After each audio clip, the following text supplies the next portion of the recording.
The knife plunged into Marcus's side as he lunged between the masked man and Lily. Blood soaked his torn shirt, but he didn't let go of her wrist. The kidnapper's van idled 20 feet away, engine growling. Lily screamed as Marcus crumpled to the pavement, his vision blurring.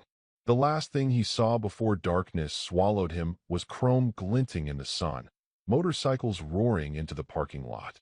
Lily's father, the Hell Angels president, had arrived.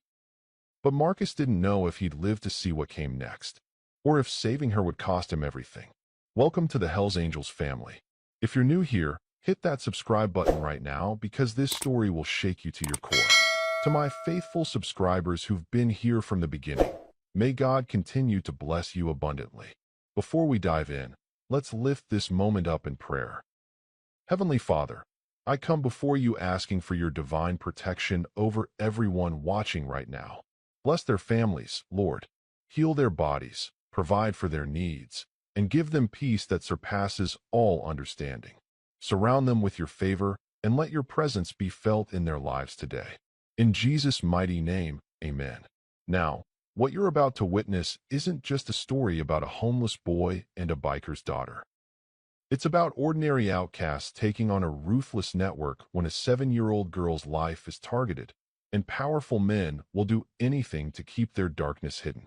Marcus didn't see the knife until it was already swinging toward the little girl. "Lily, run," he shouted. The word tore out of his throat, raw and panicked, as the tall man in the faded hoodie lunged from behind the white van, one hand clamping around Lily's arm, the other flashing silver in the dim alley light. Lily's ice cream dropped from her fingers and splattered on the cracked pavement as she froze, eyes wide, too shocked to even scream. Marcus moved before his brain could catch up. His bare feet slapped the cold concrete as he launched himself forward, ribs aching from the night before, hunger twisting in his stomach. He had been sitting behind the diner's dumpster, knees to his chest, counting the coins in his pocket and trying to decide if he'd eat tonight or wait till morning. Then he saw the van. No headlights, no engine sound, just a slow, crawling roll along the back of the diner, like a shark gliding under dark water. He knew that feeling, that wrongness. He had watched too many people disappear on streets like this. Now, every instinct screamed at him as he slammed shoulder first into the man gripping Lily. The force knocked the kidnapper off balance. For one glorious second, Lily's arm came free and she stumbled back with a sob, clutching her wrist. Then the knife flashed again. It punched into Marcus's side like a white-hot fist. He didn't even feel the blade at first, just the impact, the sudden loss of air, the way his legs almost buckled. He heard a wet, ugly sound and realized it was coming from his own body. Then the pain hit, a burning shockwave ripping through his ribs. Lily screamed. That's when it became real. "Let her go," Marcus gasped, shoving himself between her and the man. He could smell the kidnapper's breath. Cigarettes, coffee, and something sour. The man cursed and tried to yank Marcus aside, but Marcus wrapped both arms around Lily and pulled her behind him, turning his own body into a shield. "Get in the van," the driver snarled from the open sliding door. "Grab the girl and go, idiot." The alley suddenly felt too small, boxed in by brick walls, overflowing trash cans, and the looming bulk of the idling van. Its engine growled softly, ready to leap forward. The back door of the diner was still closed. The noisy clatter of dishes and distant laughter from inside didn't reach out here. No one knew what was happening. "Run to the diner, Lily," Marcus wheezed. "Now." She hesitated, tiny body shaking, tears streaking down her cheeks. I can't leave you." The man with the knife grabbed Marcus by his shirt and yanked him forward, twisting the blade inside him. Marcus's vision exploded with white dots. His knees hit the ground, and hot blood soaked through his fingers as he clutched his side. "Take her," the driver barked again. "We're out of time." The knife man swung around Marcus, reaching for Lily. Marcus didn't think, didn't plan. He just moved. He lunged low, tackling the man's legs with everything he had left. They both crashed to the pavement. The knife skittered away, clinking under the van. The man's head smacked the ground, and he roared in rage, kicking Marcus in the stomach. Pain flared through the stab wound, But Marcus locked his arms around the man's knees, teeth gritted, refusing to let go. "Run, Lily," he rasped. "Please." She stumbled backward, then turned and bolted toward the diner's back door, sobbing, "Daddy, Daddy." The word echoed down the alley like a siren. The driver cursed and jumped out of the van, slamming the door behind him.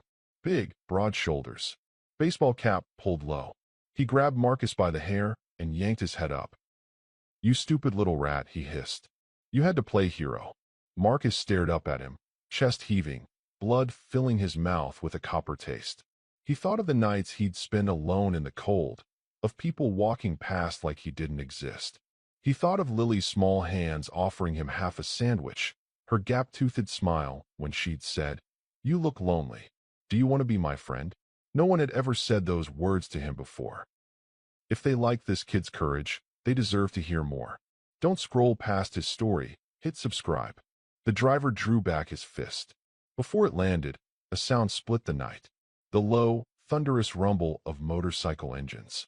It started faint, like distant storm clouds, then swelled into a pounding roar that seemed to shake the walls of the alley. The driver froze, head snapping toward the street. His partner shoved Marcus away and scrambled to his feet, eyes wide. "Is that bikes?" he muttered. Marcus's heart hammered as the sound grew louder. He knew that sound. Everyone in this neighborhood did. It meant one thing. The Hells Angels were riding. "Forget the girl," the driver snapped. "We're blown. Move." They sprinted for the van. Marcus clawed at the ground, trying to crawl after them, but his arms trembled and gave out. Warm blood kept spilling between his fingers, puddling beneath him, sticky and dark in the alley light. The van's engine roared. Tires squealed. "Lily," Marcus croaked, trying to push himself up again. His vision blurred, the world wobbling in and out of focus. The pain in his side pulsed with every heartbeat, hot and relentless. The back door of the diner slammed open. Lily's scream cut through the alley. "Daddy, Marcus is hurt." Boots pounded against the concrete. A harsh voice shouted, "Lily, get behind me." Then another, deeper, carried on a wave of rage. "Where are they? Where the hell are they?" The van shot out of the alley mouth, fishtailing as it turned onto the main road. For a split second, its headlights caught the line of motorcycles tearing down the street. Chrome and black paint, leather cuts, and roaring engines like an approaching army. They were headed straight for the diner. The van swerved, trying to thread the gap. One of the bikers leaned hard, his front wheel skimming the van's fender. Another rider kicked out, boots slamming into the side panel with a metallic thud. The van lurched away, sideswiping a trash bin, then disappeared around the corner in a screech of tires. The bikes didn't chase. Most of them swung into the parking lot in a sweeping formation, engines growling as they braked hard. One stopped dead at the mouth of the alley, the rider ripping off his helmet. Garrett, Lily's father. Marcus had only ever seen him from a distance, broad-shouldered, arms covered in ink, the Hells Angels patch blazing on the back of his leather vest. Up close, he looked even more dangerous. Eyes like cold fire, jaw clenched so tight a vein throbbed at his temple. Now those eyes landed on Marcus. For the first time, Marcus wasn't invisible to him. Garrett took in the blood, the torn shirt, the way Marcus's hands shook as he tried to keep his insides from spilling out. Lily was already at his side, on her knees in the grime, hands fluttering helplessly over Marcus's wound. "Daddy, he saved me," she sobbed. "They tried to take me, and he jumped, he."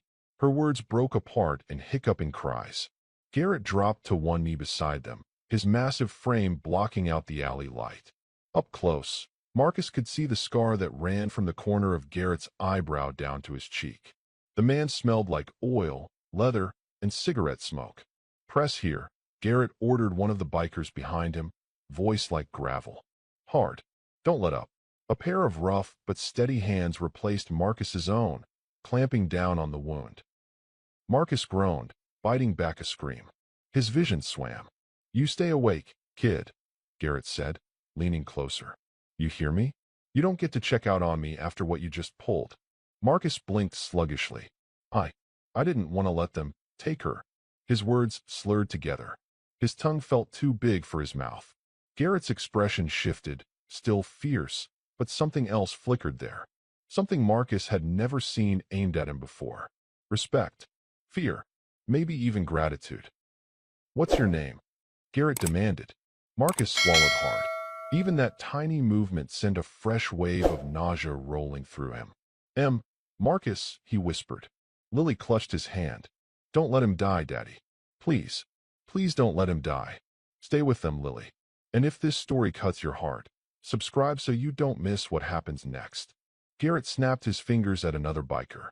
"Snake, call an ambulance. Tell them we've got a minor with a deep stab wound. And if they drag their feet, tell them who you're with." Snake, thin, sharp features, long hair tied back, already had his phone out. On it, he muttered, pacing away, barking into the receiver. Marcus's ears buzzed. The world seemed to tilt sideways for a second.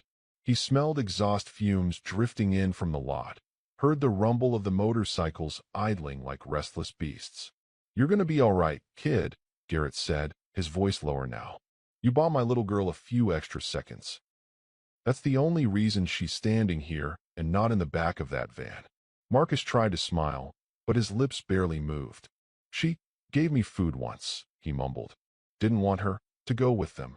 His mind drifted for a moment, slipping back to that first day. Lily skipping over, clutching a sandwich in both hands, pigtails bouncing. "You look cold," she'd said, simple and honest. "Daddy says some people just need a little kindness. Are you one of those people?" No one had ever asked what he needed before. The alley blurred. Marcus blinked hard, but the edges of everything kept softening. A siren wailed faintly in the distance, growing closer. Garrett's hand landed on Marcus's shoulder, surprisingly gentle for a man built like a wall. "You hear that?" he said. "That's for you. You're not dying in my alley, Marcus. Not after saving my kid." Marcus wanted to believe him, but his fingers were going numb. His chest felt tight, each breath a shaky struggle. Lily's voice sounded far away now, like she was shouting from the other end of a long tunnel. "Don't go to sleep," she pleaded. "Please don't go to sleep." He tried to focus on her face, freckles, wet lashes, the little pink bow in her hair. He tried to hold on to that image, to pin himself to it. The siren grew louder. Red and blue lights flickered at the alley mouth, painting the brick walls in pulsing colors. Paramedics rushed in with a stretcher, moving fast. Hands lifted him. Pain flared, so fierce he almost blacked out. Someone shouted medical terms over his head. A mask pressed over his mouth and nose. As they wheeled him toward the open ambulance doors, Marcus turned his head just enough to see the parking lot. Rows of bikes. Men in leather vests watching with hard, unreadable eyes. The Hells Angels. Behind them, the diner glowed warm and yellow, like a different universe he didn't belong to. Then he saw Garrett. The biker stood in the middle of the lot, phone pressed to his ear, voice low and deadly calm. Marcus couldn't hear the words, but he saw the way Garrett's jaw clenched, the way his free hand curled into a fist at his side. Whoever he was talking to, it wasn't emergency services. Lily broke away from the circle of bikers and ran beside the stretcher, grabbing Marcus's hand with both of hers. "I'll see you soon," she promised through her tears. "You're gonna come back. Daddy said so. You're our hero." Hero. No one had ever called him that either. The paramedics tried to guide her back, but Garrett's voice cut through the chaos. Let her walk with him. They obeyed. Marcus forced his eyes to stay open, for her. For the man who, for some reason, suddenly cared whether he breathed or not. As the stretcher lifted into the ambulance, Lily's fingers slipped from his. The doors swung half closed, and in that narrow slice of view, Marcus saw Garrett again. The biker's face was no longer just rage. It was something darker, colder, a promise. This wasn't over. The doors slammed shut. The siren screamed to life. And as the ambulance tore away from the diner, Marcus realized something that drowned out even the pain in his side.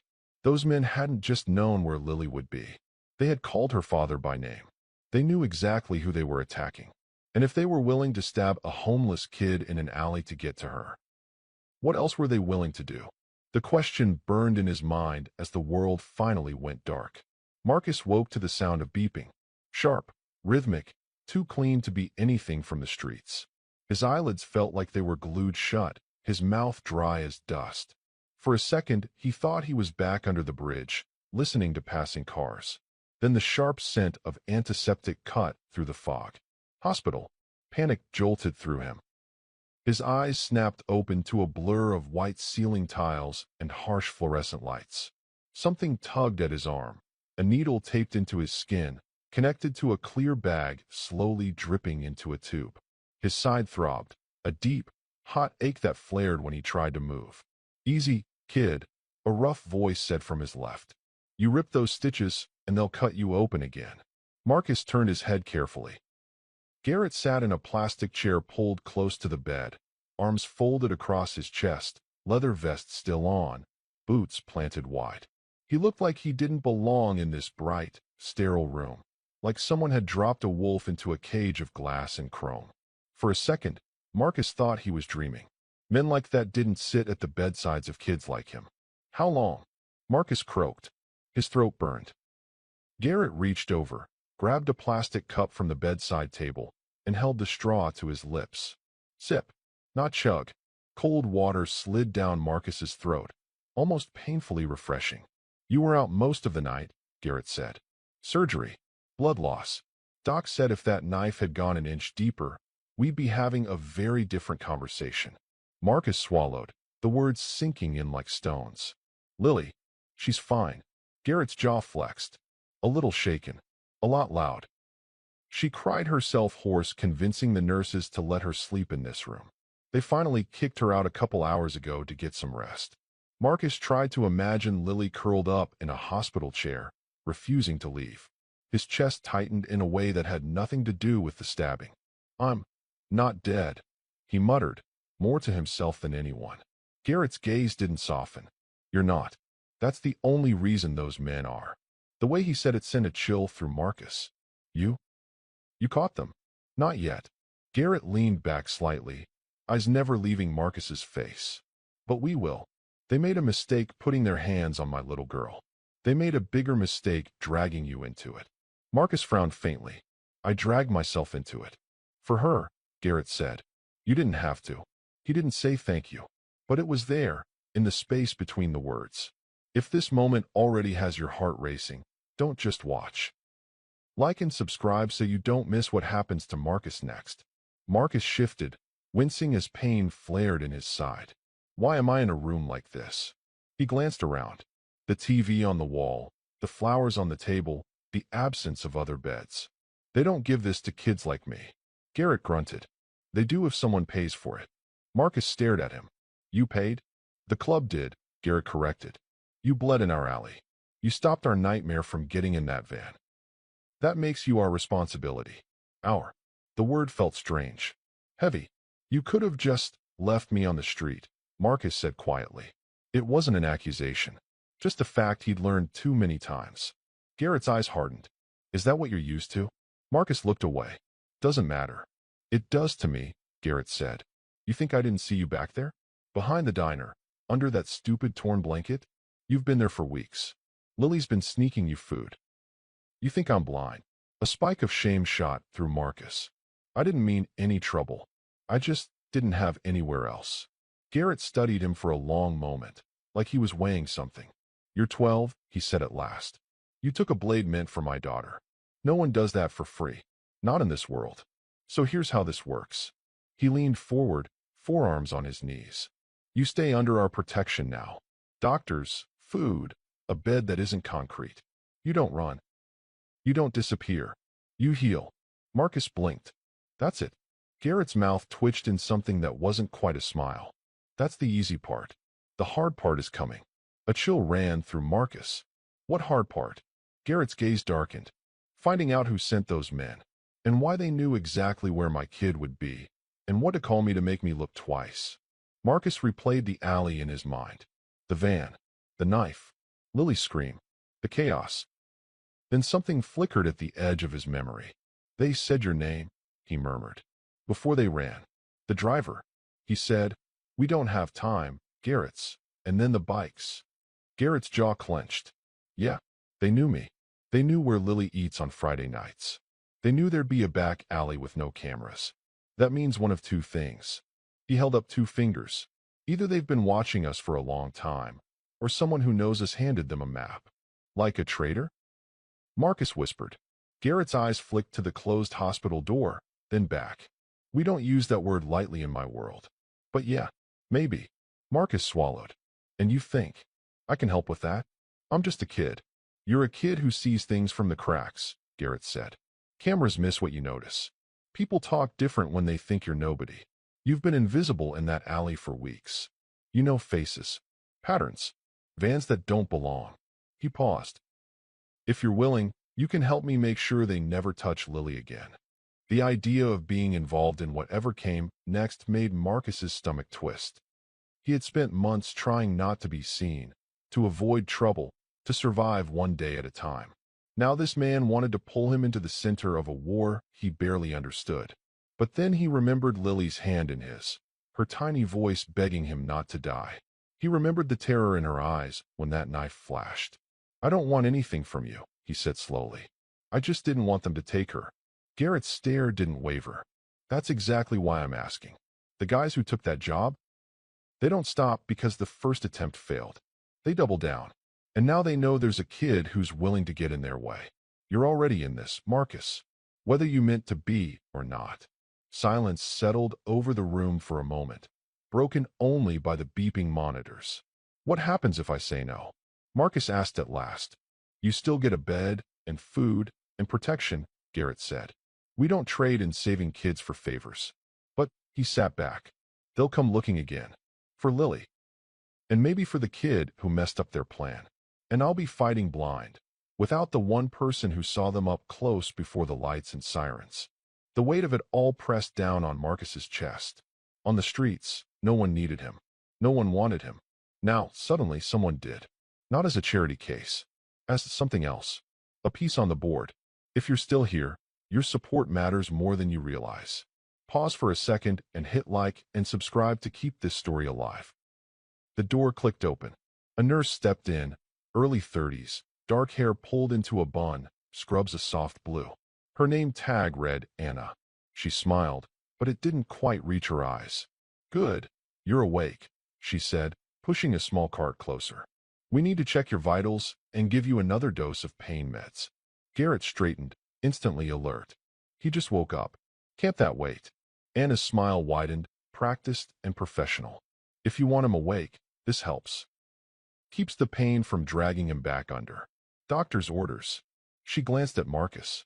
How are you feeling, sweetheart? Marcus stiffened at the word. Sore. I bet.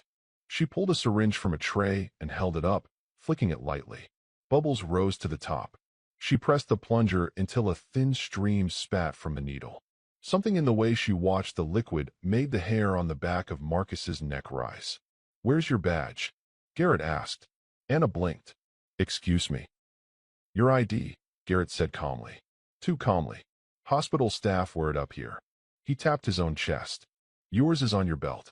That normal now. She let out a small laugh. Someone's observant. It kept flipping around, so I clipped it lower. Occupational hazard. She moved closer, reaching for the 4-line. Marcus's heart rate spiked. The monitor beside him tattled on him with faster beeps. Garrett's hand caught her wrist before she touched the tube. Doc said nothing else goes in him without me hearing about it first, he said. So you can either get the doc, or I can call the nurse's station and ask them why your badge number doesn't match the name on your uniform. For a split second, Anna's smile cracked. Then it snapped back into place. I think you're tired, sir. Stress does that. I'll just. Garrett's grip tightened. Step back. Her other hand slid toward her hip pocket. Marcus saw it before Garrett did. A flash of black plastic. Not a phone. Not a pen. His mouth went dry. Garrett. Garrett moved fast. He shoved the cart forward, wheels squealing, slamming it into Anna's stomach. The syringe flew from her fingers, spinning through the air and clattering against the floor. A tiny drop of dark liquid splashed on the tile. Not clear. Not the same color as the bag hanging over his head. Anna stumbled back, eyes flashing with fury. You don't know what you're doing, she hissed. You're making this worse. For all of you. Garrett stepped between her and the bed. one hand reaching behind his back, fingers brushing the outline of something under his vest. A weapon, even in a hospital. Get out, he growled.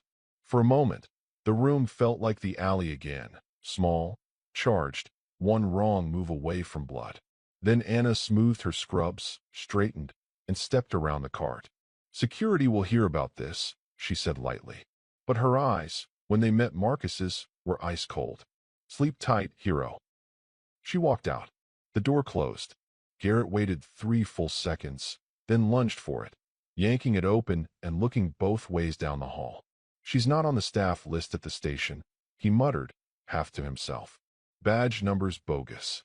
He shut the door again, locked it this time, and dragged a chair under the handle for good measure. Marcus stared at the syringe on the floor, the dark stain seeping into the white tile. Was that for me? He whispered. Garrett picked it up carefully by the barrel, eyes narrowing. Yeah, he said, and I'm guessing it wasn't vitamins. The reality of it hit Marcus like another punch to the ribs.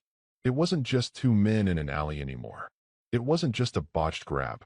Someone had walked into a hospital, past security, past cameras, with something meant to stop his heart. Why? Marcus asked, voice trembling despite his efforts. I'm nobody. I live behind a dumpster. Why go through all that for me?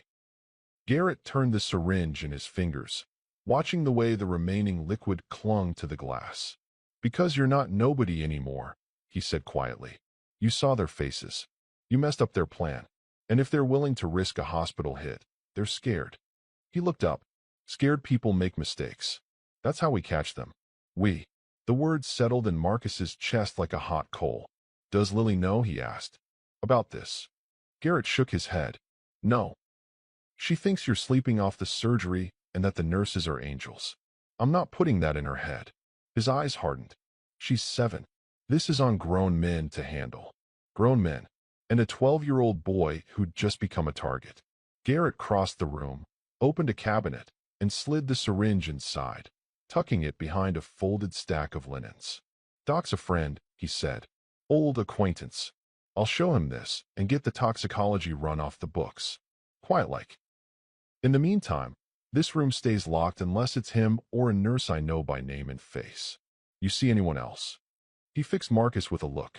You hit that call button, and you yell. Marcus nodded slowly. His hands were shaking again. He clenched them in the blanket to hide it. So this is it, he asked, voice small. They're just gonna keep coming? Garrett didn't lie to him. I don't know, he said. But now I know this isn't random. This is organized.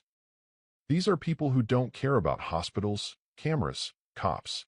Which means if we sit still and hope they get bored, we all get buried. He walked back to the chair and sat down heavily. That's why I need your eyes, Marcus, he said. Every detail you remember from that alley. Every weird van you've seen in the last few weeks. Any guy who watched Lily too long. You're not just some kid who got caught in the crossfire. You're our witness. Our one step ahead. Marcus swallowed. The beeping beside him seemed suddenly too loud. He thought of the van idling too quietly. The driver's baseball cap. The knifeman's coffee breath. The way the doors had slid open before Lily even reached the corner. He thought of Anna's fake smile as she held that syringe. They're not going to stop, he said slowly. No, Garrett agreed. They're going to try again. For her. Or for me. Or both. Garrett's eyes burned. Let them try. Marcus met his gaze. Somewhere beneath the fear and the ache, something shifted inside him. If he did nothing, they'd come in the dark anyway. If he helped, maybe, just maybe, he could make sure Lily never had to scream like that again. Okay, he whispered. Tell me what you need me to do. Garrett exhaled, like he'd been holding that breath since the alley. First, he said, you heal. Then we get you out of this hospital. Because if they walked in here once, they'll walk in again. And next time, they might not knock the chair out from under the door. Marcus glanced at the lock, the thin wood, the flimsy metal bar. For now, Garrett added, you sleep. I'll sit right here. Nobody gets past me. His voice carried a quiet, deadly certainty. Marcus closed his eyes, not because he trusted the world, but because for the first time in a long time, he wasn't listening for footsteps alone. Outside the door, unseen and unknown, someone was already planning the next move. And Marcus, whether he liked it or not, had just agreed to play. Marcus didn't remember falling asleep. One moment, he was staring at the locked hospital door, listening to Garrett's breathing in the chair by the handle. The next, he was jerked awake by a different sound entirely. Silence.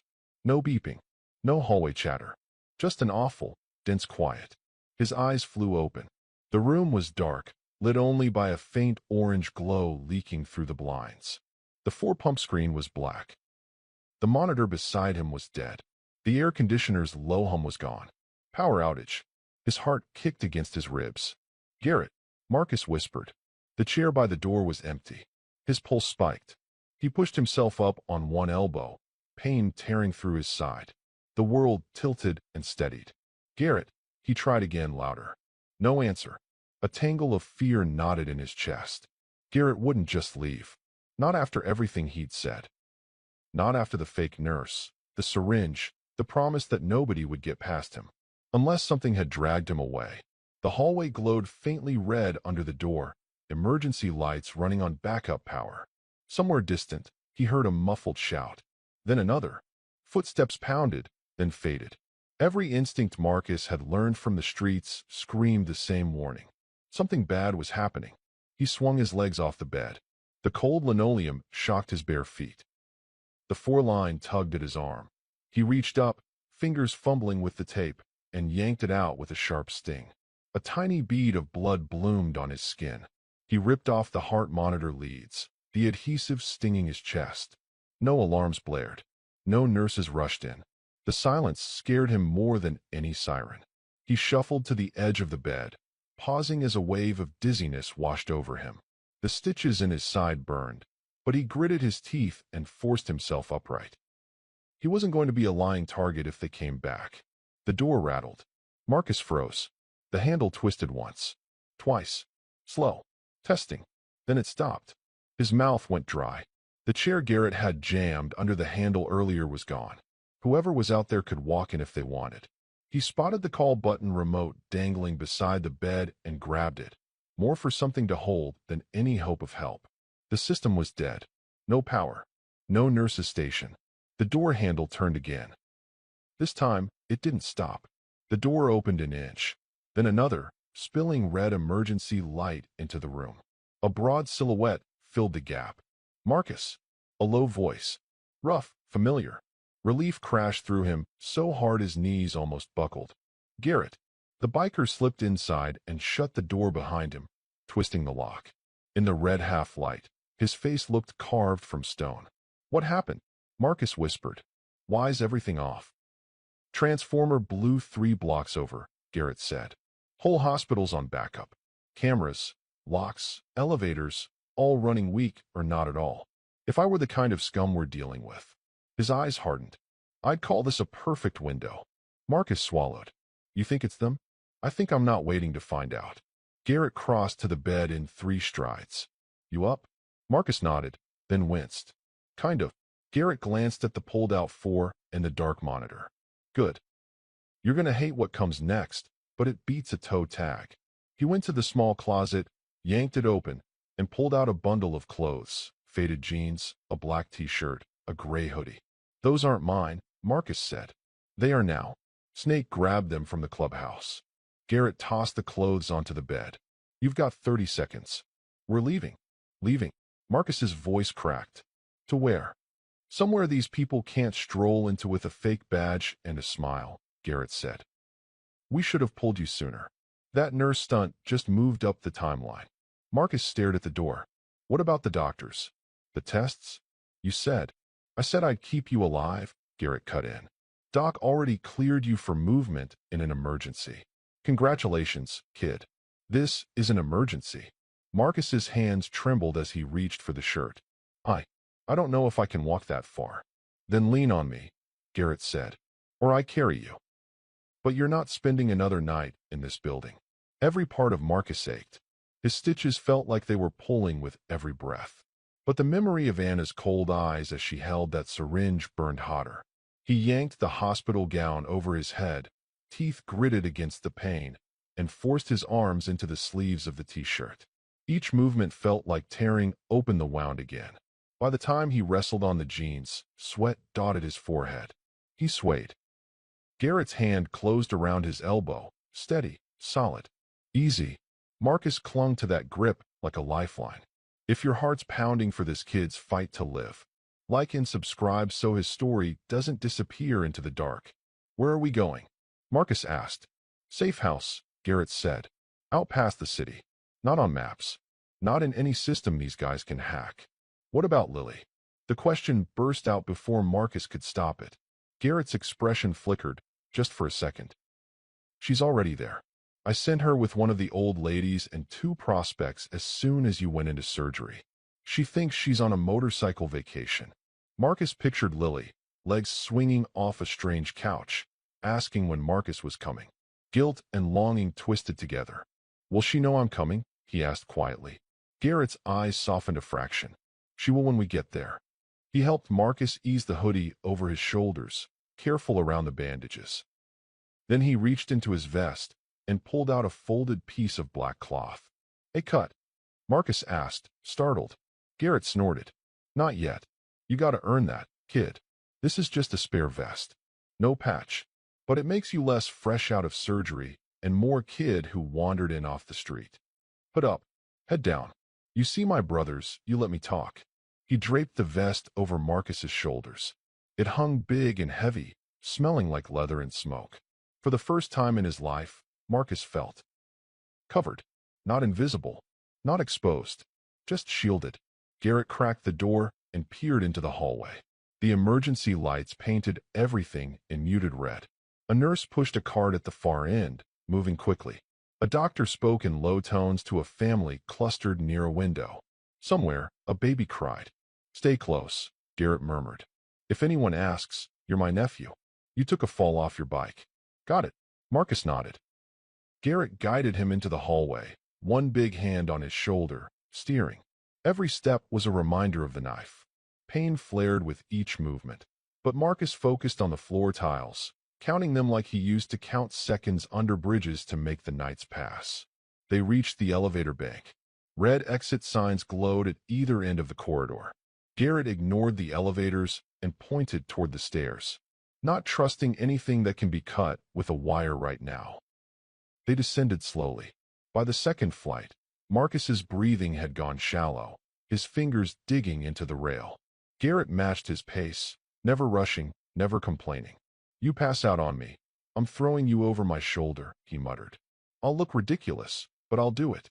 Somehow, that almost made Marcus smile. They emerged into a side lobby lit by dim emergency strips. The main doors at the front of the hospital were a ghostly glow in the distance, silhouettes moving past in jittery shadows. Garrett didn't head for them. Instead, he steered Marcus toward a service exit near the back, an unmarked metal door with a push bar and a small square window. Through it, Marcus saw the ghostly shape of the ambulance bay, lit by a couple of weak floodlights. Garrett eased the door open a crack. Outside, 2 hospital security guards stood near a patrol car, talking. A third figure leaned against the wall in the shadows, tall, broad-shouldered, hoodie pulled up, cigarette tip glowing. Something about the way the hooded man's head tilted, slowly scanning the lot, made Marcus's skin crawl. That one, he whispered, barely moving his lips. By the wall. He's wrong. Garrett's eyes narrowed. You sure? He's not watching the doors, Marcus said. He's watching the gaps, where someone would sneak out. Like us. Garrett considered that for half a heartbeat. Change of plan, he said. We go through the main, where there are too many witnesses for them to try something loud. He turned, guiding Marcus back toward the central lobby. Every step felt like it took a year. By the time they reached the main entrance, Marcus's vision had begun to fuzz at the edges. He blinked hard, forcing everything back into focus. The main doors slid open as they approached, the weak hum of backup power barely keeping them alive. Cold night air swept over Marcus's face, smelling like rain on asphalt and exhaust fumes. The parking lot shimmered under the orange glow of streetlights. A few cars, an ambulance idling, and at the far end, lined up along the curb like a steel wall, a row of motorcycles. Marcus recognized the lead bike first, black frame, chrome skull on the handlebars. Garrett's. Beside it stood 3 men in leather vests, their patches glaring in the light. Snake, with his long hair and sharp grin. Deke, the heavy-set one with a buzz cut. And another Marcus hadn't seen before, wiry and restless, fingers tapping against his thigh. The wiry one noticed them first. "There he is," he said, smirking. "The alley hero." "Shut it, Rat," Garrett snapped. Eyes open. "We're not strolling out of here for the scenery." Rat lifted his hands in mock surrender, but his gaze slid past Garrett, scanning the lot. Snake's eyes landed on Marcus, and the sharpness in them softened just a touch. "You look less dead," he said. "Doc did good. He looks like he needs a bed, not a bike ride," Deke muttered. Garrett shook his head. "That bed's a bullseye. We move now." Something shifted near the ambulance. The rear doors opened, and a man climbed down. Paramedic uniform, head tilted like he was just stretching his neck. But his attention wasn't on the ambulance or the ER entrance. It was on the row of bikes. He touched his ear. Tiny, almost invisible. An earpiece.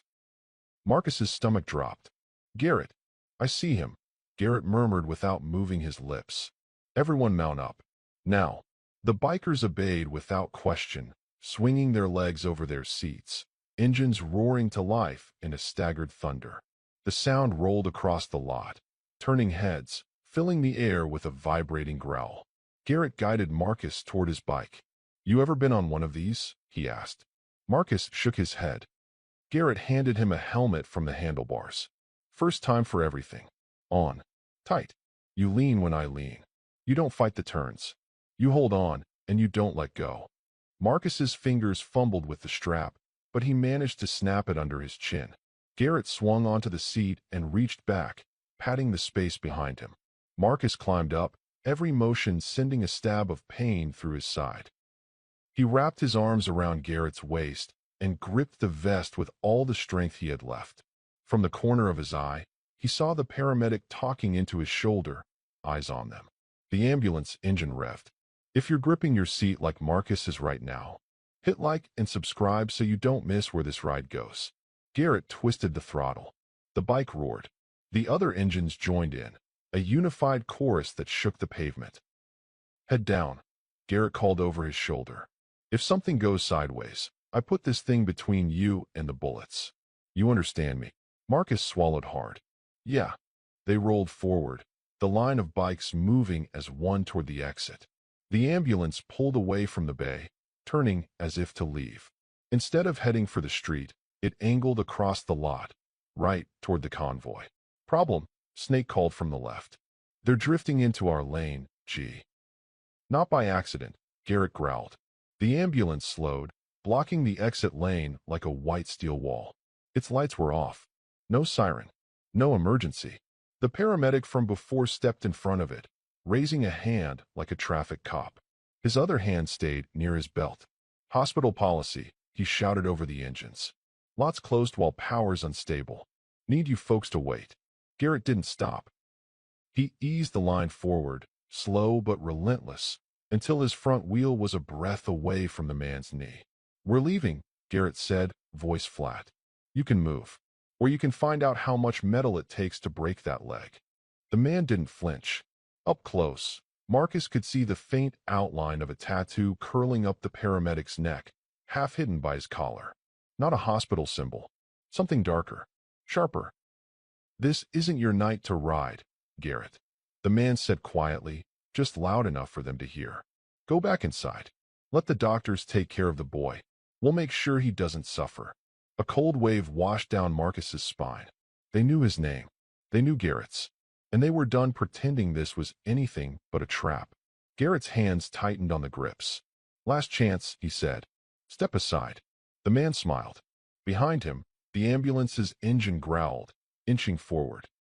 The gap between its bumper and the concrete barrier narrowed. Snake's voice cut through the tension. "Gee, we're boxed. Front, back, and security's pretending not to see squat." Marcus glanced toward the hospital entrance. One of the security guards from before stood by the door, arms folded, eyes locked on the scene. He didn't move, didn't radio, just watched. "They're all in on it," Marcus realized, nausea rising. or scared enough to act like it. The man in front of the bike leaned closer, eyes on Marcus over Garrett's shoulder. "You're a brave kid," he said, "jumping in front of knives, bleeding for people who aren't yours. But brave doesn't beat organized. Brave just bleeds first." Garrett's patience snapped. The engine roared as he twisted the throttle hard. The bike surged forward, tires skimming the man's boot. At the same time, Garrett jerked the handlebars, angling the front wheel sharply. The bike didn't slam into the man. It hit the ambulance's bumper instead. Metal screeched. The bike jolted sideways, but Garrett used the momentum to swing them around the paramedic, sending him stumbling.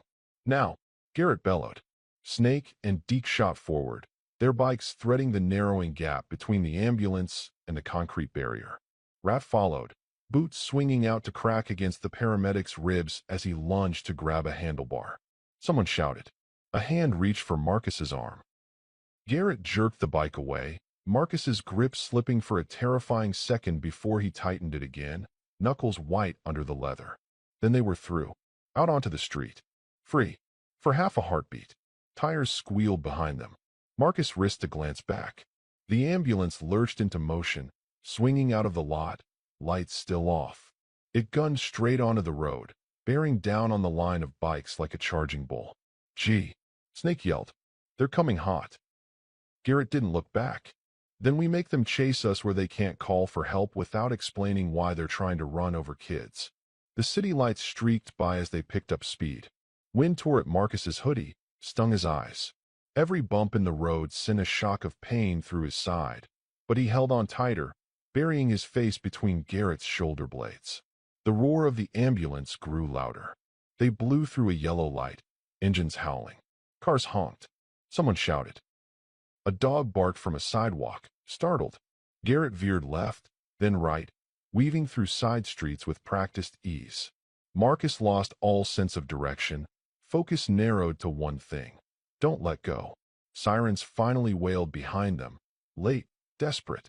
Blue and red flares reflected off windows as a squad car joined the chase. But instead of pulling behind the ambulance, it slid in beside it, blocking one lane. Protecting it, not stopping it. Marcus's stomach dropped again. "How many of them are there?" he gasped. "Enough," Garrett shouted back.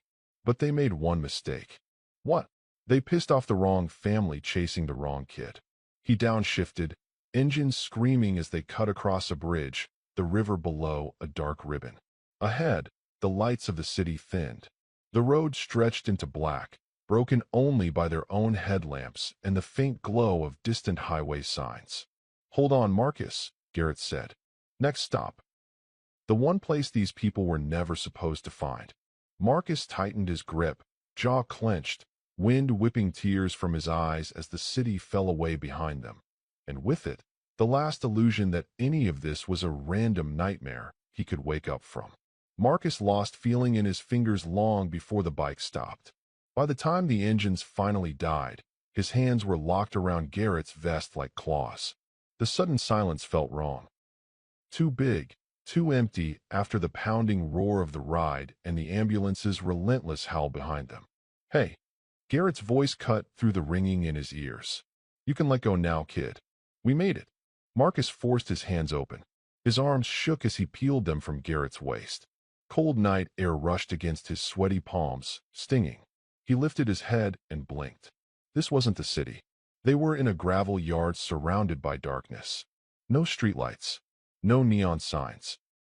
Just a long, low building with a sagging porch and a tin roof, its windows glowing a faint, warm yellow. A windmill creaked somewhere in the distance. The air smelled like dust, oil, and wild grass. Beyond the building, he could make out fence posts and the ghostly shapes of trees. No other houses. No traffic. Just open land and a sky full of hard, bright stars. "Where are we?" he asked, voice hoarse. "Middle of nowhere," Snake said, swinging off his bike. "Which is exactly where we like it." Garrett killed the engine and planted his boots in the gravel. "Safe house," he said. "Club owned. Cash only. No paper trail. No neighbors to call the cops when we come and go at 3 a.m.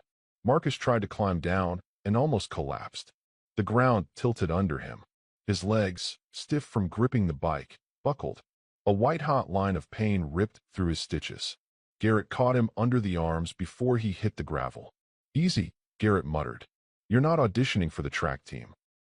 One step at a time. He half-guided, half-carried Marcus toward the house. The porch boards creaked under their weight. A single porch light cast a weak circle of yellow around the front door, attracting a storm of moths. The door opened before they reached it. Lily burst out first. "Marcus!" Her socks slid on the wooden floor as she ran, nearly tumbling down the last step. A small, wiry woman with gray hair pulled back in a braid caught her by the shoulders. "Slow down, Firefly," the woman scolded. "You'll brain yourself before he even gets through the door."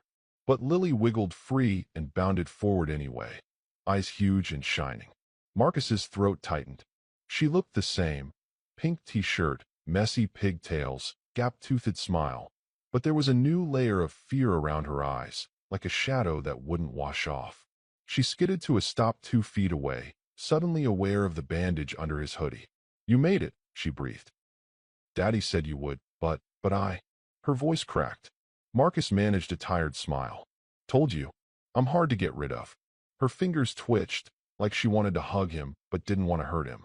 "You can hug him," Garrett said. "Gentle, though. He's held together with thread and stubbornness."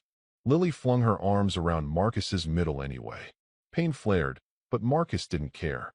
Her small warmth against him made the cold and terror of the hospital feel 100 miles away. If this reunion hit you in the gut, even a little, like and subscribe so more people see Marcus's fight. The older woman stepped onto the porch, wiping her hands on a dish towel. She wore a faded denim shirt, sleeves rolled up to reveal arms still strong despite her age. Crow's feet etched the corners of her eyes, but those eyes were sharp and assessing as they swept over Marcus. "So this is the idiot," she said. Marcus blinked. "What?" "The idiot who jumped in front of a knife for a girl who barely reaches his shoulder," she clarified. "Name's May. I've been feeding these overgrown boys since before your father was born." She jerked her chin at Garrett. "Get him inside before he falls down." "I just mopped." Garrett snorted. "You mop once a month and never let us forget it." "And I've kept you alive twice that many times," May shot back. "In. Now." The living room smelled like coffee, leather, and wood polish. A sagging couch faced an old TV. A wood stove crackled in the corner, chasing away the night chill. Jackets hung on hooks by the door. Boots lined the wall in a chaotic row. "Sit," May ordered, pointing to the couch. "Lily, get him a pillow. Snake, you close those curtains. Don't want headlights catching us in a family moment." Garrett eased Marcus down onto the cushions. The springs complained, but the softness might as well have been a cloud after the hospital bed and the bike. Marcus sank back with a shaky exhale. Lily darted in with a pillow almost bigger than she was and tucked it behind his back, fussing until he nodded. "Thanks," he murmured. She beamed. Garrett lingered by the window, watching the empty dirt road beyond the fence. "You think they followed?" Snake asked, letting the curtain drop. "They tried," Garrett said. "Lost them 5 turns back. They don't know this land like we do." Marcus's muscles refused to unclench at that. He'd seen the way that ambulance came after them. The squad car that protected instead of stopped it. The paramedic who knew Garrett's name. They had reach. They had power. If anyone could follow them into nowhere, it would be people like that. "Phone's off," Garrett said. "Batteries out if they're not burners. If the wrong ears are listening, I'm not giving them a GPS trail." May rolled her eyes. "Already did it. I've been hiding fugitives since you were sneaking cigarettes behind your mama's house, Garrett. Don't teach me my own work." Lily climbed onto the couch beside Marcus, tucking her knees up under her. "Am I a fugitive?" she whispered. May's face softened. "You're a guest who's staying where bad men can't find her." "That's not an answer," Lily grumbled. May smiled. "Smart mouth. You sure she's yours, Garrett?" Garrett finally stepped away from the window. "I didn't bring him here to be entertained," he said, nodding at Marcus. "We need to talk, and I want all of you to hear it." Snake dropped into an armchair. Deke leaned against the wall, arms crossed. Rat flopped into a recliner, boots hanging off one arm. May took a wooden chair and planted it near the stove, dish towel still in hand.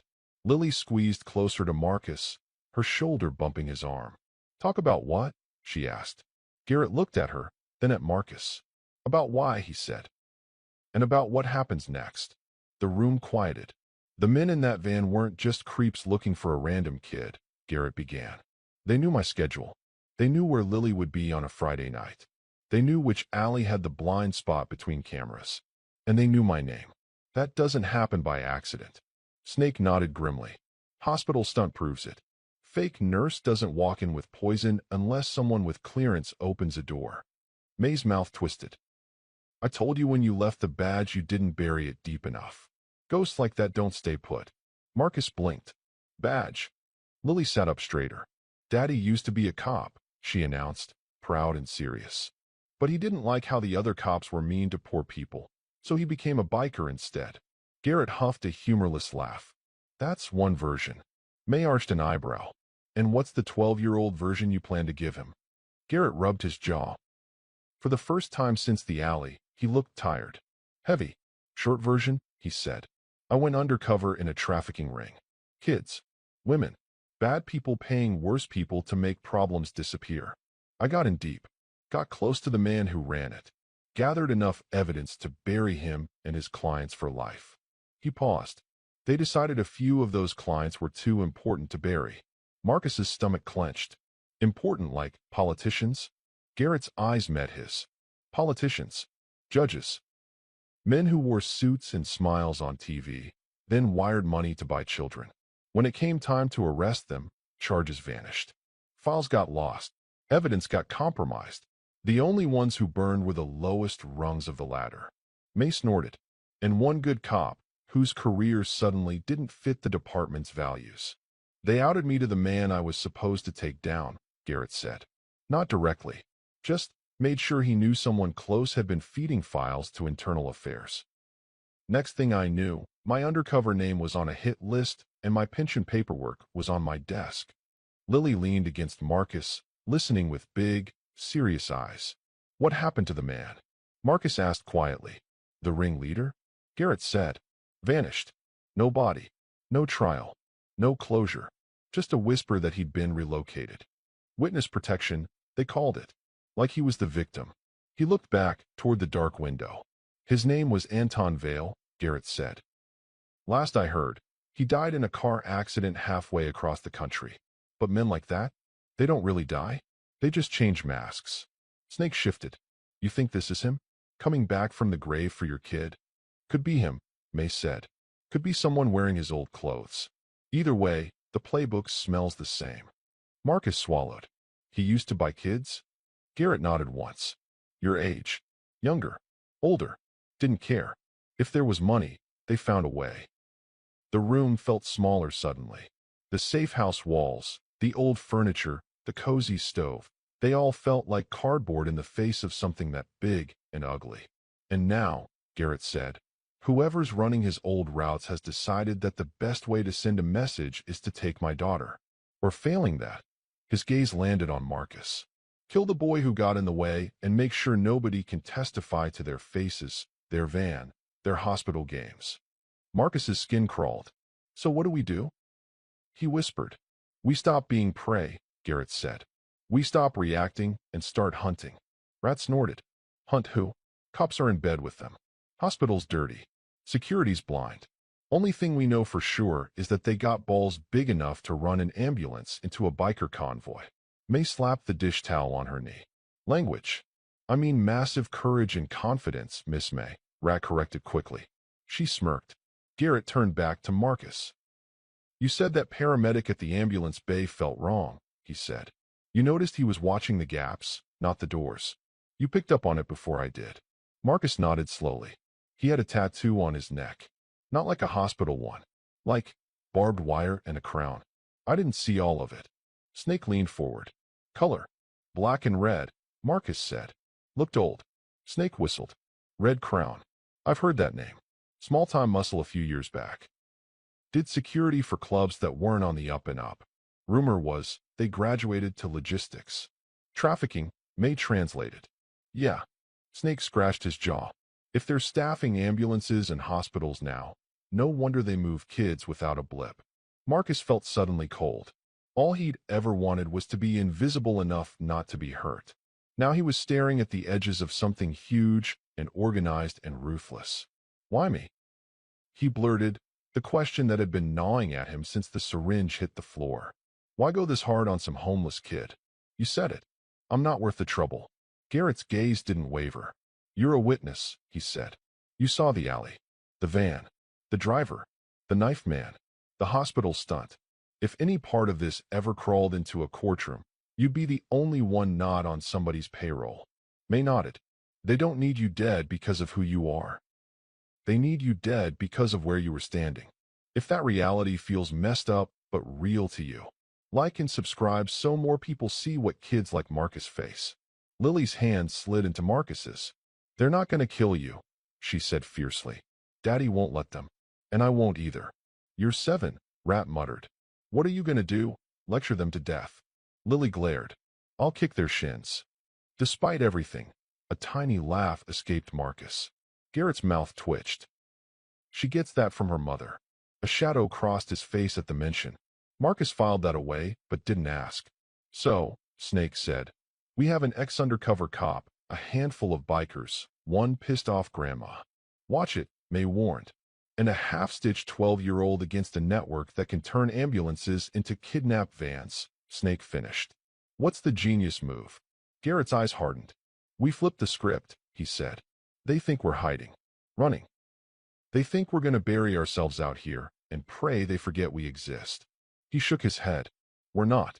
We're going to make ourselves bait. The room went still. May's brow shot up. Run that by me again. They want Lily, Garrett said. They want Marcus dead. That's leverage. As long as they think they can grab either, they'll keep coming in the shadows, in hospitals, in parking lots. We won't see them until it's too late. He leaned forward, elbows on his knees. But if we give them a target on our terms, he went on, a place, a time, a situation where we know they'll come hard, we can be ready. Cameras that they don't control, men where they don't expect them, eyes in the places they think are blind. And when they come to take what's ours, his eyes burned with cold fire. We take them instead. Marcus's pulse thudded in his ears. Use us, he said slowly. Like, set us up as traps. Garrett didn't sugarcoat it. Yeah, it's ugly. It's risky. I hate every part of it. But sitting here pretending this farm is a fortress won't keep you or Lily safe forever. They found us once. They'll find us again. Better we decide where and how. May shook her head. You're talking about putting your own kid in the crosshairs, Garrett. She's been in them since the day they saw her face, he said. Difference is, this way, I'll be the one holding the trigger, not them. Lily squeezed Marcus's hand tighter. What does that mean? She whispered. It means, May said quickly, grown-up stuff. And before any of you start playing cowboys and ghosts, this boy needs real rest and real food. You can't use bait that's half dead. Garrett exhaled slowly. She's right, he said. He looked at Marcus. This isn't a decision we make tonight. You just survived a knife and an ambulance hit. I'm not piling strategy meetings on top. Marcus licked his lips. If I say no to being bait, Garrett nodded once. Then we find another way. I meant what I said back at the hospital. You don't owe me favors because you did the right thing. Marcus looked at Lily. Her hair was a mess. Her eyes were tired. But there was steel in her small jaw, a stubbornness that matched the man standing in front of them. He pictured her in that alley again, arm yanked, ice cream on the ground. Then he pictured Anna's cold eyes over that syringe. If he stepped back, they would still come. Maybe slower, maybe from a different angle. But they would come, and he'd be watching from behind someone else's legs, hoping they were fast enough. I don't like being prey, he said quietly. Garrett's eyes met his. In that look, there was no expectation, just a question.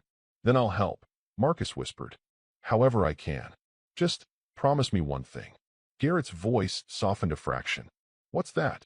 If this goes wrong, Marcus said, throat tight. You save her first. Lily's head snapped toward him. No. Yes, he insisted. If it's between me and her. Garrett cut him off. Stop. The word cracked like a whip. You don't get to decide that, Garrett said, voice low, rough. You don't get to crawl under my responsibility to my own kid and tell me who I throw in front of what bullet. Marcus flinched.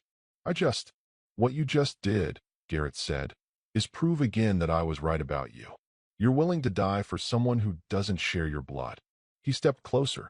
That's my job, Garrett said quietly. Not yours. Not hers. Mine. You want to help? Fine. You want to be eyes, ears, brain in the cracks they don't see? Even better. But don't you ever try to write your own death scene for my sake or hers. That's not how family works. The word hit Marcus like a physical thing. Family. He hadn't had one in so long it almost didn't feel real. Lily leaned her head against his shoulder again. You're not dying, she muttered. I just got you. May rose from her chair, wiping at her eyes as if she just had dust in them. Enough drama for one night, she declared. Marcus, you're eating. Then you're sleeping. And if anybody tries to talk strategy in front of that boy before sunup, I'm whacking them with a frying pan. She marched toward the kitchen before anyone could argue. Rat muttered something about being more afraid of May than any trafficker. Snake chuckled, but the tension in the room didn't fully let go. Garrett squeezed Marcus's shoulder once, brief but firm. May's right, he said. Tomorrow, we start figuring out how to make ghosts bleed. Tonight you heal. Marcus nodded, exhaustion washing over him again now that the adrenaline had finally ebbed. He leaned back into the couch, Lily a small, warm weight at his side, the low crackle of the stove filling the room. Outside, the night stretched wide and dark, the open land a thin buffer between them and something vast and unseen. Inside, for the first time in longer than he could remember, Marcus didn't feel completely alone. He felt hunted. He felt terrified.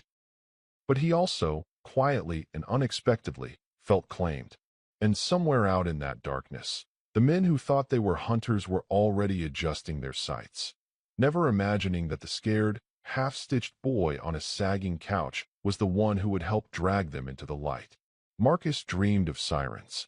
They bled into motorcycle engines and Lily's distant voice calling his name, always just out of reach. Every time he turned toward her, the sound slid away and the hiss of the wood stove replaced it. When he finally woke, the safe house was quiet. Dawn light washed the living room in pale gray. The stove glowed with low orange coals. A blanket lay over him, smelling of soap and smoke. Lily slept curled against his side, fingers knotted in his hoodie like she'd anchored him there on purpose. His side throbbed, but the pain had dulled from white-hot to heavy and insistent. Carefully, he eased Lily's hand free and sat up. The safe house looked different by daylight. Photos of Garrett, a woman with Lily's eyes, and grinning bikers on a crooked shelf. A child's drawing of a motorcycle taped to the wall. Pink sneakers lined up next to grease-stained boots. Voices murmured from the kitchen. He followed them and found Garrett, Snake, Deke, Rat, and May around the scarred wooden table. A road map lay open, pinned with salt and pepper shakers. Red lines and circles covered the streets around the diner. Coffee steamed in mismatched mugs. You're supposed to be lying down, May said, but she pulled out a chair for him anyway. Sit. Before gravity wins. Marcus lowered himself carefully. The map looked like a battlefield. Garrett tapped a spot with his finger. Here's the diner. Same place. Same time. Same yearly charity run we always do. You're still doing that? Marcus asked. After all this? That's exactly why we're doing it, Garrett said. We act normal. Public posts, open route, Lily handing out cocoa. If they're watching, they'll see we're not hiding. Snake slid a cheap flyer across the table. Bikers handing out blankets. Annual charity rides scrawled above them. We pushed it to the usual places last night. They'll expect the same patterns. May crossed her arms. And they'll expect the same blind spots. Not this time, Snake said. Allie's getting eyes. Camera's not wired into anything they can touch. He pointed to another mark. Rooftop here. Window there. All on battery. No Wi-Fi. Old school recording. Garrett nodded. And the ambulance move? We answer with our own van. Same model. Parked where they used theirs. Our people inside, not theirs. What about the hospital? Marcus asked quietly. We don't go near it, Garrett said. We've got a doctor riding with us. Nobody we care about rolls into their territory, unless there's no other choice. Marcus stared at the routes in circles. Where do I fit? Right where they expect you least and see you most, Garrett said. Beside Lily at the front. At the cocoa stand. In full view, surrounded by cameras and bikers, not bleeding in a blind alley. And if they don't come? Marcus asked. Then we handed out cocoa and blankets and went home, Garrett said. If they do. His jaw hardened. We get faces, plates, patterns. We follow them where they think they're ghosts. Fear crawled up Marcus's spine. He imagined the white van again, the knife, the fake nurse, the ambulance bearing down on their line of bikes. If picturing this kid stepping back into danger hits you at all, like and subscribe so his story reaches more people. A small voice cut across the table. You're not doing any of that without me. They turned. Lily stood in the doorway, swimming in an oversized hoodie, hair a mess, chin set. Sleep still clung to her face, but her eyes were clear. You're going back there, she said. To the place they tried to take me. Marcus almost died. I'm not staying here like a baby while you fix it. Garrett rubbed his forehead. Lily. No, she said. They want me scared. Hiding. You told me that. Well, I am scared. But I'm not hiding. If Marcus is going, I'm going. The room went very still. For a long moment, Garrett just looked at her. Marcus saw the war behind his eyes, father and fighter pulling in opposite directions. Finally, Garrett exhaled.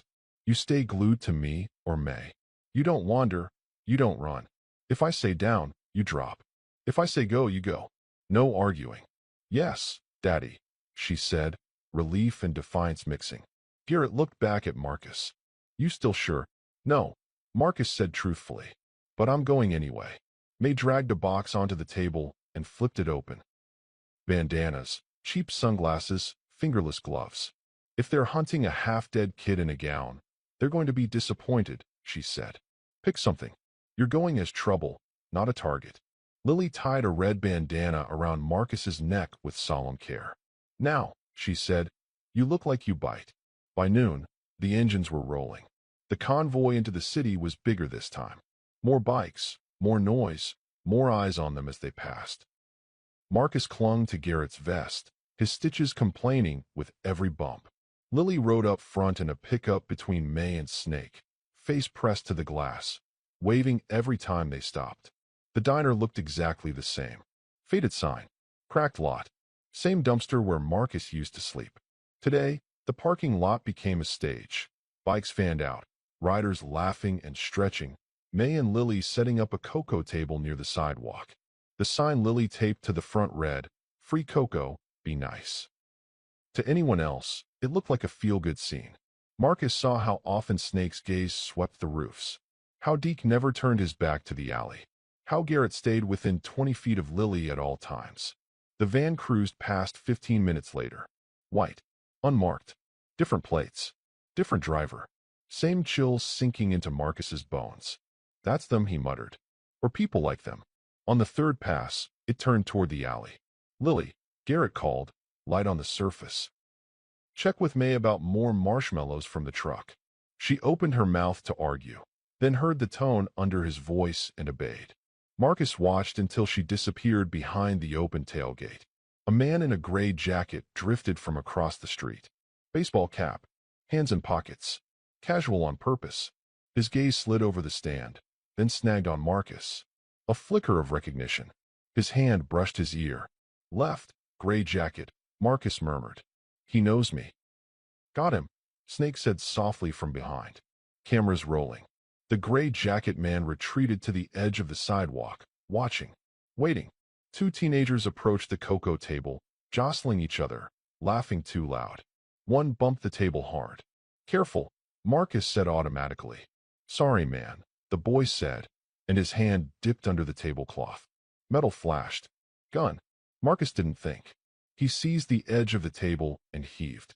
Cups, cocoa, and plywood exploded upward. The board smashed into the kid's wrist. The gun clattered to the pavement. Snake's boot pinned it before it stopped sliding. Deke took the kid down in a practiced, brutal movement. Screams rose. Phones came up. Across the street, Gray Jacket swore into his mic and broke into a run for the alley. Marcus, Garrett snapped. Marcus was already moving. His side howled, but adrenaline burned through it. He sprinted for the gap between buildings that had nearly become his grave. The white van sat at the far end. Door open. This time, Lily wasn't there. May was. She stood in the middle of the alley, arms folded, braids swinging, eyes cold. "You boys are late," she said. The man jumping from the van froze, thrown off script. He still lunged, reaching where a struggling child should have been. May stepped aside, caught his arm, and used his own momentum to slam him shoulder first into the brick. His head cracked the wall. He dropped, dazed. The driver threw the van into reverse. A roar answered. 3 bikes slid into view behind the van, boxing it in. Rat and 2 others. Engines rumbling, front wheels kissing bumper and fender. Up close, this kid's fight probably has your heart pounding. Like and subscribe so more people see what he's facing. Footsteps slammed behind Marcus. The man in gray burst into the alley mouth and jerked to a stop. Garrett was right there, grabbing his collar and driving him into the opposite wall. Gray Jacket's cap flew off, revealing a black and red barbed wire crown tattoo curling up his neck. "Smile," Snake's voice called from somewhere above. "You're on 3 cameras." Marcus glanced up. Tiny black lenses peered over the edge of the roof, angled down. Old school, battery-powered. Untouchable. Gray Jacket spat blood. "You think this sticks?" he rasped. "You know whose payroll you're messing with." Garrett leaned close. "The kind that burns when enough people watch." The man May had slammed tried to push up. She planted a boot on his shoulder and drove him back down. "Stay," she said. "We're not done showing your tricks to the neighbors." The van's rear doors gaped open. Inside, zip ties, a blanket, duct tape, a cooler. Evidence of all the kids who wouldn't get lucky enough to have a biker army in their alley. Marcus stepped closer, shaking. "Look at me," he told the man under May's boot. The man sneered, but his gaze lifted. "Remember this face," Marcus said. "Remember hers." He nodded toward the alley mouth, where Lily now stood beside Snake, eyes huge but steady. "We're the ones you didn't get." He jerked his chin toward the cameras. "And now everybody else gets to see you too." Sirens screamed closer, real ones this time.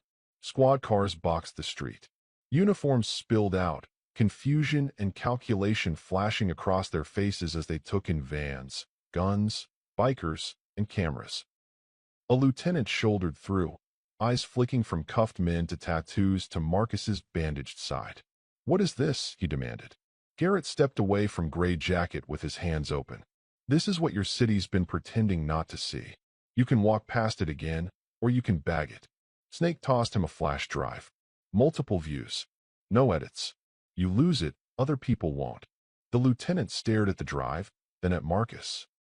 The too young, too thin boy who'd almost bled out in this same alley. Something in his face changed. "Cuff them," he snapped to his officers. "Secure the van." Every inch cataloged. One officer hesitated. "Sir, that's an order," the lieutenant cut in. "Or you can explain why you left kids in a snatch van because you didn't like who stopped it." Chaos unfolded, evidence bags, zip ties, shouting. Through it all, Marcus stood very still, breathing hard, Lily's small hand slipping into his. "You did it," she whispered. "We did it." "First crack," he murmured back. Days later, the TV in the safe house played a muted news report. Alleged links between private ambulance contractors, hospital staff, and an interstate trafficking network. Sources say new evidence has reopened a buried undercover case. Garrett came in from the porch, phone in hand. "They want your statement," he told Marcus. "The good ones. Maybe witness protection. New name. New place. Real roof." The words landed like a gift and a threat. Marcus looked at Lily drawing a motorcycle with wings. At May stirring a pot on the stove. At Garrett carrying all his ghosts. "What about the other kids?" Marcus asked quietly. "The ones still in vans like that." "They get what they always got," Garrett said. "Unless more people start doing what you did." Lily grabbed Marcus's hand. "Your family," she said fiercely. "They can't just ship you away in a file." For the first time in his life, someone waited for his answer. He thought of alleys and hospital rooms, ambushes and cameras. Of the way Gray Jacket had looked when he realized the shadows weren't his anymore. Of all the kids whose names no one knew. I don't want to disappear again, Marcus said. Not into streets and not into some place where nobody knows me. I want to help. I want them to remember my name. Garrett's shoulders eased. Then you stay, he said, with all the mess that comes with it. May snorted. School. Chores. Real doctors. You sure you don't want the safe anonymous option? Lily beamed through tears. Too late. You're stuck with us. Despite the fear still coiled in his chest, Marcus smiled. Outside, the wind carried the faint hum of traffic on a distant highway. The world was still ugly and dangerous. The network they'd nicked would thrash and twist and try to heal. But somewhere inside that mess, a 12-year-old boy who'd once been invisible had chosen a side, a family, and a fight. Marcus stepped out onto the porch, Lily at his side, Garrett leaning in the doorway behind them. The sky stretched wide above the fields, open and uncertain. Think they're still out there? Marcus asked. Oh, they're out there, Garrett said. Watching, waiting, planning. Marcus nodded, fingers tightening around Lily's. Good, he said softly. So are we.